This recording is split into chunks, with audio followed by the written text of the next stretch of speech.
Oke teman-teman, balik lagi dengan saya Vicky Ridho. Seperti biasa saya akan bereaction soal sepak bola Indonesia dan juga tanggapan komentar dari netizen Indonesia soal sepak bola tanah air. So langsung saja kita simak. Tapi sebelum itu jangan lupa untuk like, comment, subscribe, dan jangan lupa juga untuk nyalakan lonceng notifikasinya. Let's go.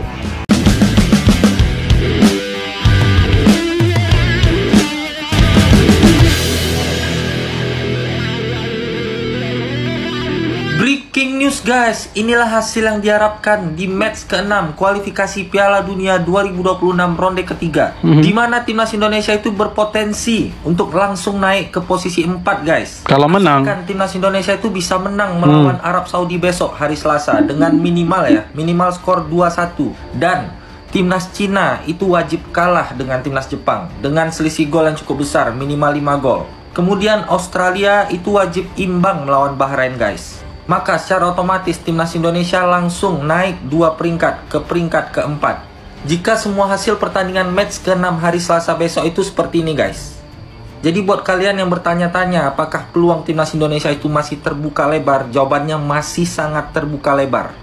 Yang penting timnas Indonesia itu fokus step by step dan wajib menang nih. Besok itu wajib menang melawan Arab Saudi demi menjaga asa timnas Indonesia bisa finish di peringkat ke-4. betul. Dan harapan aku pribadi, semoga Eliano Randers itu masuk dalam skuad timnas Indonesia. Ya, harapan semua masyarakat Indonesia, harapan semua supporter Indonesia, Eliano Randers dimasukkan ke dalam daftar susunan pemain, jangan dicadangkan lagi.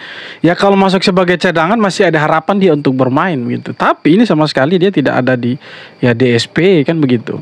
2 pertandingan lawan Cina, lawan Jepang kemarin itu dia tidak masuk DSP. Alasannya dia tidak bagus atau belum bagus, atau kata kasarnya dia tidak cukup bersaing dengan pemain-pemain yang lain.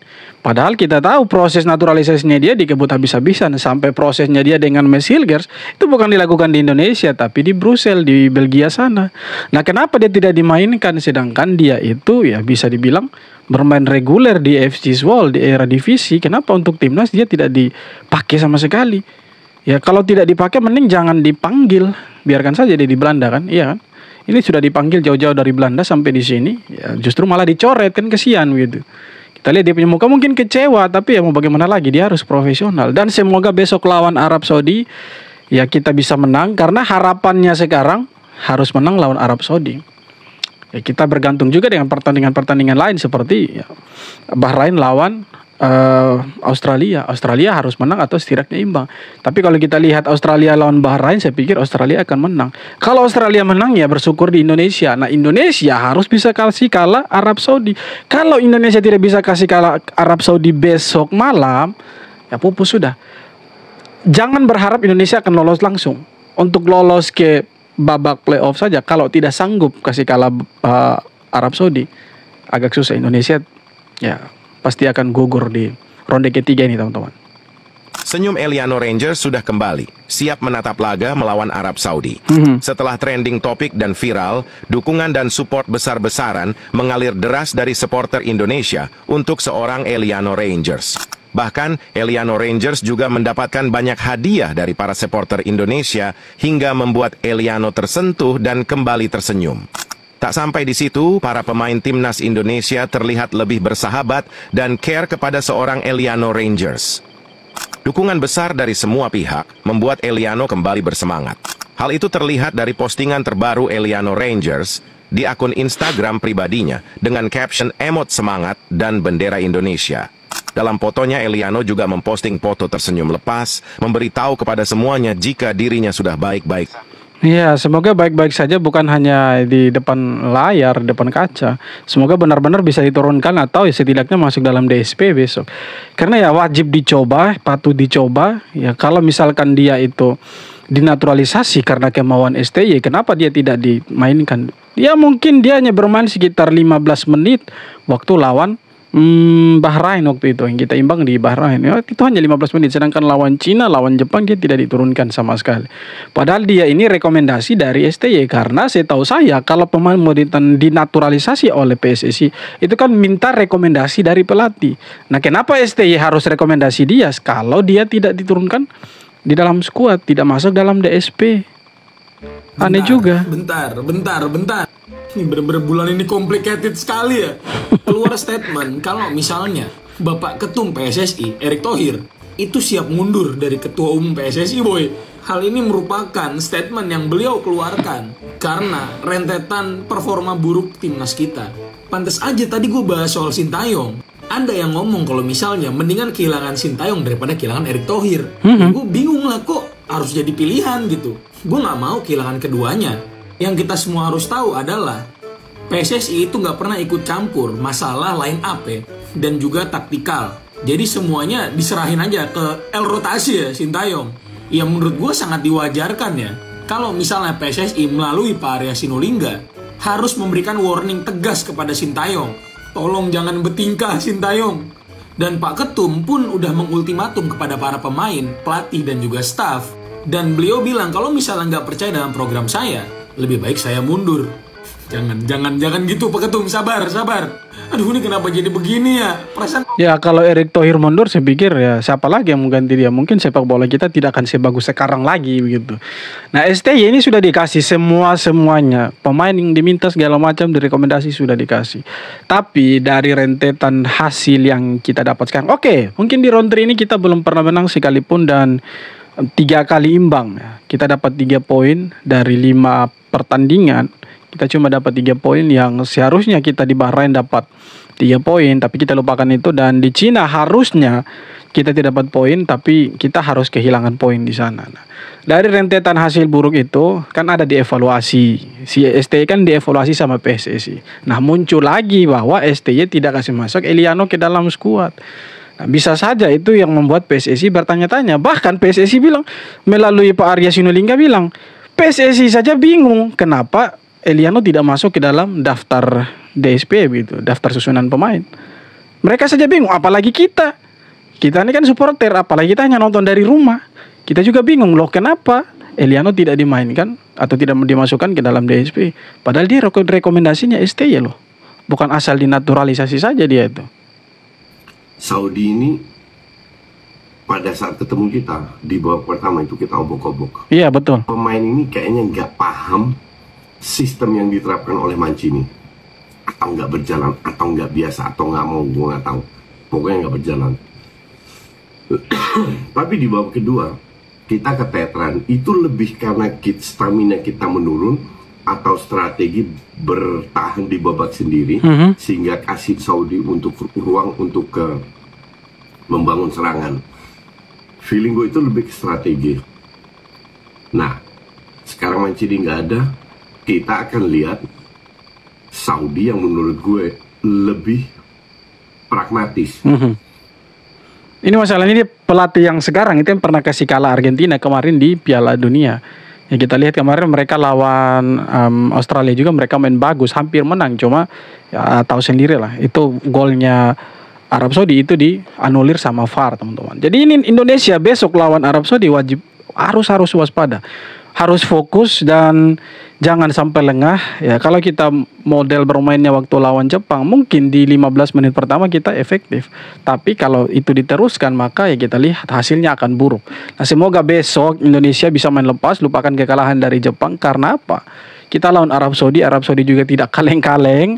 Pelatih yang sekarang pernah kasih kalah Argentina, dan saya pikir chemistry antara pelatih yang sekarang dengan pemain-pemain Arab Saudi itu sudah ya terjalin lama ketimbang dengan Roberto Mancini ya kan.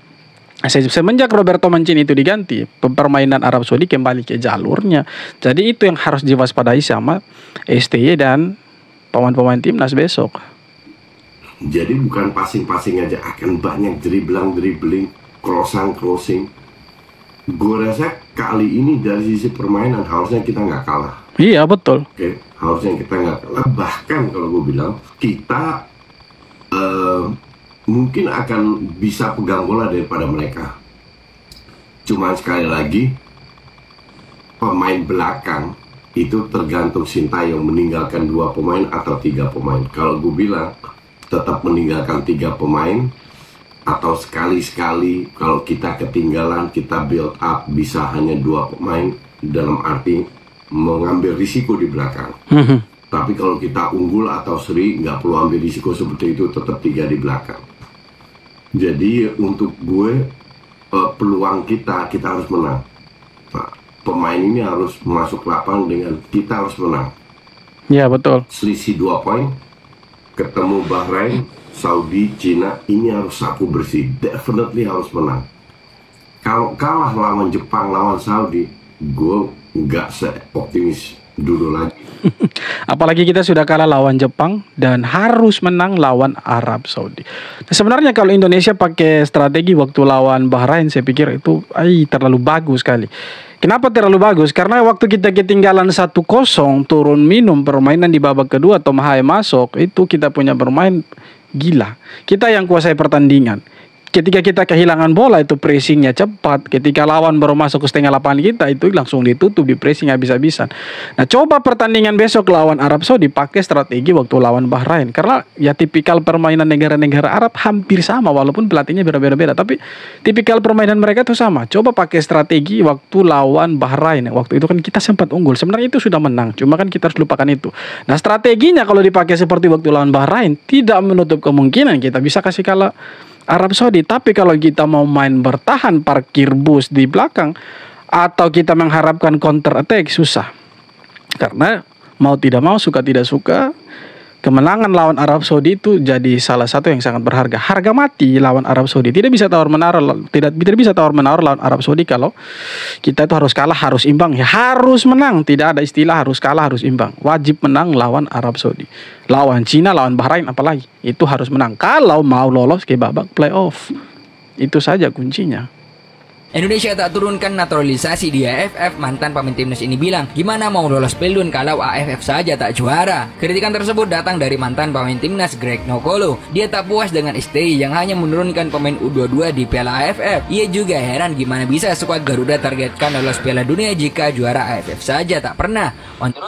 Ya, tidak perlu juara AFF juga untuk jadi masuk ke Piala Dunia, karena kita tidak pernah juara AFF tapi main Piala Asia. Kalau Singapura kita lihat 4 kali mereka juara AFF tapi tidak pernah masuk Piala Asia. Sekali pun tidak pernah. Indonesia belum pernah juara AFF tapi sudah beberapa kali ikut Piala Asia. Nah, Piala AFF itu kan hanya regional Asia Tenggara saja. Jadi tidak terlalu bergengsi. Mungkin ada beberapa yang menginginkan Indonesia untuk dapat Piala AFF. Oke lah, boleh berbeda pendapat, tapi saya pikir ya jangan jadikan itu sebagai acuan kalau kita mau maju ke Piala Dunia. Tidak harus juga gitu. Karena kalau kita lihat dari negara-negara lain, di macam kayak negara-negara di Eropa ataupun di Amerika Latin, mereka tidak juara piala lokal pun, tapi mereka bisa bermain di Piala Dunia itu. Kenapa tidak dengan Indonesia? Kenapa kita harus jadikan Piala AFF sebagai tolak ukur untuk menang baru kita bisa ke Piala Dunia? Karena kan ini beda kompetisi, beda pertandingannya. Jadi saya pikir tidak harus juara Piala AFF untuk main di Piala Dunia. Kalau Greg Nokolo bilang seperti itu, ya pantasan dia tidak dipanggil lagi ke timnas. Ada satu hal yang harus kita highlights juga di pertandingan Indonesia menghadapi Jepang, yaitu apa? Soal lapangan. Ya kemarin ya kita semua tahu ya kabarnya, videonya bahkan sampai Minamino protes. Tetapi kita bisa melihat ketika di pertandingan bahwa lapangan itu iya better dibandingkan lawan Australia dan lawan ya kemarin lawan Australia ya. Itu lapangan jauh lebih bagus. Walaupun diguyur hujan, deras loh hujannya. Habis itu berhenti, itu lapangan kondisinya tetap bagus. Dan jelas ini kita harus puji. Ya kemarin ternyata ya itu bisa diimprove, bisa diperbaiki dengan sangat baik. Masukan-masukan juga diterima oleh GBK dan ya kita harapkan ini belum sempurna, gue bilang lapangannya masih akan ada proses pengembangan lagi, perkembangan lagi, dan semoga optimalnya nanti di bulan Maret karena jaraknya itu cukup lama, berbulan-bulan. Semoga dengan perawatan maintenance yang baik. Ya kalau di maintenance sekarang kemudian dipakai untuk konser segala macam ya percuma juga. Karena kan ini bukan punyanya PSSI, GBK ini kan punyanya pemerintah. Jadi bebas mereka mau disewakan ke siapa saja kan begitu. Jadi kalau kita bilang ya kita punya waktu berbulan-bulan untuk GBK diperbaiki segala macam, ya bisa saja, bukan tidak bisa. Tapi ya tergantung GBK-nya mau disewakan lagi, apakah ada yang pakai atau tidak. Kalau diperbaiki kemudian ada lagi yang pakai ya percuma. Karena ya, kita punya stadion utama kan itu GBK. Jadi kalau kita lawan Bahrain nanti, ya semoga tidak ada event-event yang pakai GBK supaya rumputnya lebih bagus lagi. Waktu kita lawan Bahrain di bulan Maret dan Cina nanti di Juni atau Juli kalau saya tidak salah, itu lapangannya sudah bagus itu. Bawa balik kata sampah. Sampah bawa balik. Oknum supporter Indonesia mengejek supporter Jepang saat bersihkan sampah di GBK. Nah, inilah kita punya kualitas SDM yang menurut saya sangat-sangat rendah. Orang Jepang itu anti sampah. Nah, datang kita di Indonesia, supporter oknum supporternya kita itu ejek-ejek orang Jepang. Sudah bagus mereka bawa contoh yang baik. Datang nonton bola di orang punya stadion, di orang punya kandang, bawa kresek mereka makan minum di situ. Sampahnya dibawa pulang. Nah, itu contoh yang bagus. Nah, kita merokok di dalam stadion, mengganggu orang lain. Ya kan? Merokok di stadion itu tidak boleh. Makanya timbullah ide dari PSSI sekarang pakai Garuda ID. Siapapun yang masuk tanpa Garuda ID ya akan dideteksi. Setelah dideteksi tidak punya Garuda ID, dia tidak akan bisa masuk lagi ke GBK. Nah, ini yang dibuat sama supporter Jepang ini luar biasa. Mereka mau GBK itu bersih. Nah, mereka diolok-olok sama oknum supporter timnas. Kacau.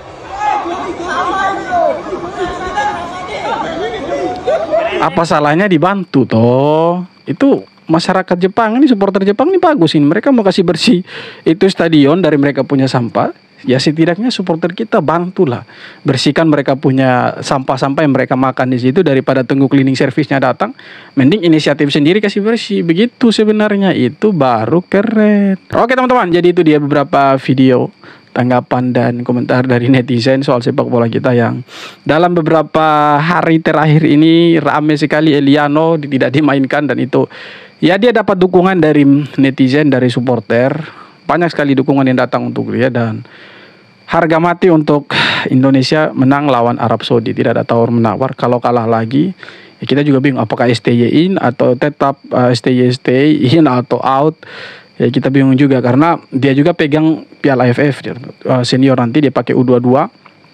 Dan kalau misalkan kita kalah lawan Arab, ya entahlah PSSI evaluasinya seperti apa. Saya pikir kalau kita kalah lawan Arab, kalau kita kalah lawan Arab lagi, saya pikir STY tidak layak untuk dipertahankan dan pasti akan dievaluasi dan akan diganti. Saya yakin sekali teman-teman. Tapi kalau seandainya kita menang, ya bisalah dia dipertahankan. Karena ini akan mempertaruhkan Indonesia juga, posisi Indonesia.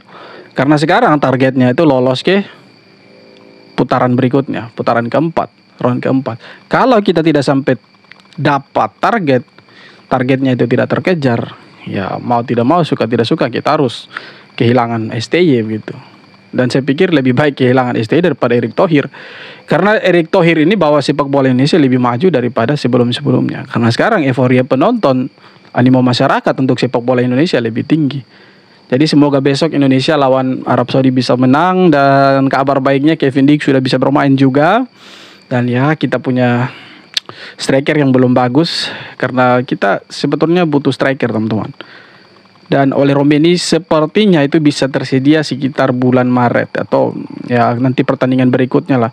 Karena sekarang belum bisa teman-teman. Kemarin memang dia nonton waktu lawan Jepang. Dan ya saya pikir dia sudah ambil keputusan untuk bisa bermain untuk timnas Indonesia. Dan semoga dengan kehadirannya dia ini menjawab keresahan kita semua, menjawab ya apa yang menjadi permasalahan di lini depan timnas selama ini, bahwa kita strikernya itu ya tidak gacor. Dan semoga dengan hadirnya dia membawa angin segar, bahwa strikernya kita sekarang dengan hadirnya oleh Romeni itu lebih bagus dari sebelum-sebelumnya. Oke teman-teman, sekian video kali ini. Terima kasih banyak sudah nonton video sampai akhir. Kita jumpa lagi di video-video berikutnya. Hormat.